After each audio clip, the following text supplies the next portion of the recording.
உள்ளங்கள் அனைவருக்கும் வணக்கம். எல்லாரும் எப்படி இருக்கீங்க?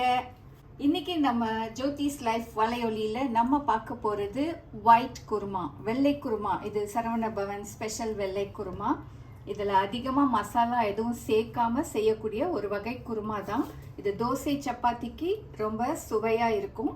இன்னைக்கு நான் எடுத்திருக்க காய்கறிகள்: பட்டாணி 1 கப், உருளைக்கிழங்கு 2 சிறிய உருளைக்கிழங்கு, 2 கேரட், 1 கைப்பிடி அளவு பீன்ஸ். இதை ஒரே அளவுல ஒரே அமைப்புல நான் வெட்டி வச்சிருக்கிறேன். இதை கொஞ்சமா தண்ணீர் விட்டு ஒரு அரை வேக்காடு முதல்ல வேக வைக்க போறோம். வாங்க காணொலிக்குள்ள போகலாம். எப்படி செய்யறதுன்னு பார்க்கலாம்.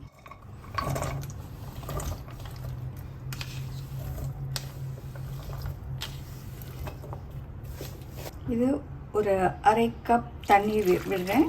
விட்டு இதை வேக வைக்க போறேன்.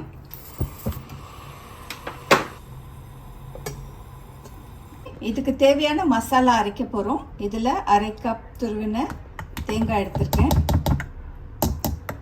காரத்திற்கு ஒரு 6 ஊசி மிளகாய் எடுத்திருக்கேன். இதுதான் நம்ம காரத்திற்காக சேர்க்க போறோம். எந்த மசாலாவும் சேர்க்க போறது இல்ல. இது கூடுதல் சுவை கொடுக்க ஒரு 6 முந்திரி பருப்பு சேர்க்கிறேன்.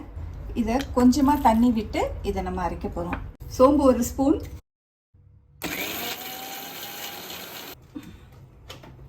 ஓகே, இந்த காய்கறிகள் ஒரு 5 நிமிடங்கள்ல நல்லா வெந்திருக்கு. தண்ணியும் அவ்வளவா இல்லை பாருங்க.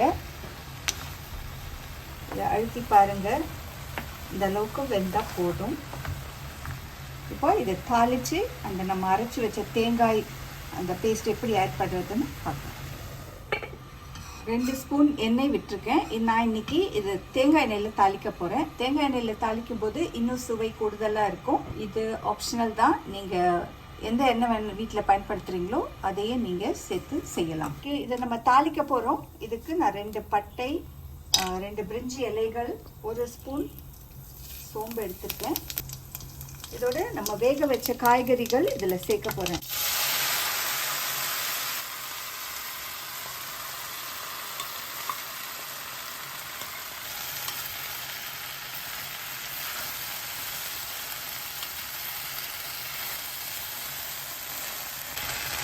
மறைச்சி வச்சிருக்க தேங்காய் விழுது இதோடு சேர்க்குறோம்.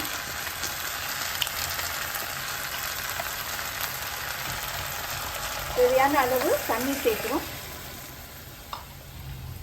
இந்த குருமாக்கு தேவையான அளவு உப்பு. நம்ம தேங்காய் சேர்த்ததுனால இது ரொம்ப அதிக நேரம் கொதிக்க கூடாது. 2 நிமிடங்கள் கொதி வந்த உடனே இதை நம்ம இறக்கி வச்சிடலாம். சுவையான குருமா தயார். கொதி வந்துடுச்சு. ஒரு 2 நிமிடங்கள் கழித்து இதை ரொம்ப கொதிக்க விட்டிங்கன்னா திரியா ஆயிடும். ஏன்னா தேங்காய் பாலுங்கிறதுனால.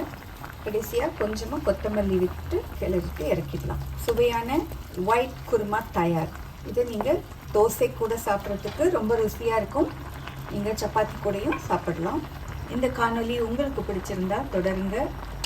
கருத்துக்களை பதிவு செய்யுங்க. இந்த காணொலியை பார்த்ததுக்கு மிக்க நன்றி. வணக்கம்.